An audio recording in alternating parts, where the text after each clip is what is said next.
कारवां पत्रिका ने एक बड़ा खुलासा किया। भाजपा के पूर्व अध्यक्ष, मोदी सरकार में केंद्रीय मंत्री और संघ के स्वयंसेवक नितिन गडकरी की पारिवारिक कंपनी का गो मांस एक्सपोर्टर कंपनी के साथ रिश्ता निकला है और ये बीफ की आड़ में भैंस नहीं गोमांस का व्यापार कम कर रही है।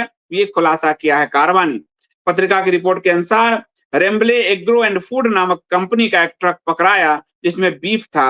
कंपनी ने दावा किया कि यह गाय का नहीं भैंस का मांस है, परंतु मजिस्ट्रेट को यह शक हुआ क्योंकि मांस का ट्रक आ तो हैदराबाद से मुंबई आ रहा था, परंतु उसमें सर्टिफिकेट अलीगढ़ का लगा हुआ था। अलीगढ़ के एक पशु चिकित्सक का सर्टिफिकेट लगा था भैंस का मांस दिखाने के लिए।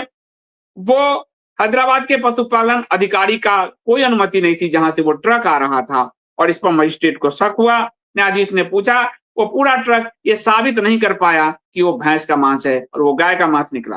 पत्रिका ने अपनी जांच में पाया कि मांस का व्यापार करने वाले रेम्बल कंपनी जो जिसका नाम अब वेनाड फूड हो गया है, उसका सियान एग्रो एंड इंफ्रास्ट्रक्चर से गहरा संबंध है और सियान एग्रो के प्रबंध निदेशक नितिन गडकरी के पुत्र निखिल गडकरी हैं। पत्रकार कौशल श्राफ की ये रिपोर्ट है। इसके अनुसार रेम्बल के अधिकांश यानी मांस विक्रेता कंपनी के अधिकांश शेयरधारक निदेशक को गडकरी के परिवार वाली कंपनी का समर्थन है और उस कंपनी ने उनको फंड किया है।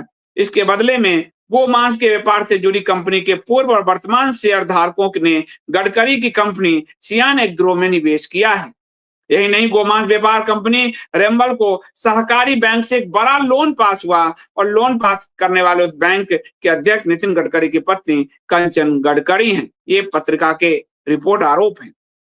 रिपोर्ट के अनुसार गोमांस व्यापार कंपनी रेम्बल के प्रबंध निदेशक महेश कुमार बालकृष्ण पिल्लई पहले गडकरी के स्वामित्व वाली कंपनी सियान कैपिटल के ही निदेशक थे और यह जो कंपनी है गडकरी के स्वामित्व वाली कंपनी जिस रेम्बल को माल बेचती है, उसके एक अन्य कंपनी मिथर इंटरनेशनल जो शारजाह में है, मैंने कहा यूएई से इनका बड़ा धंधा है, मिथर इंटरनेशनल, उसके भी प्रबंध निदेशक बालकृष्ण पिल्लई हैं, यानी जो कंपनी गडकरी के स्वामित्व वाली कंपनी के सियान कैपिटल के निदेशक थे। और इसके निदेशक को गडकरी की कंपनी से 2 करोड़ का लोन मिला है। काफी विस्तृत रिपोर्ट है और 1 मार्च 2026 को कारवां पत्रिका में छपी है। तो ये दर्शाता है कि कारा बीफ की आड़ में, जो आपको एक बार रामभद्राचार्य के एक चेले ने भी आपको कहा कि शंकराचार्य जी झूठ बोलते हैं, यहाँ तो कारा बीफ होता है, भैंस का मांस बेचा जाता है, गाय का मांस नहीं बेचा जाता।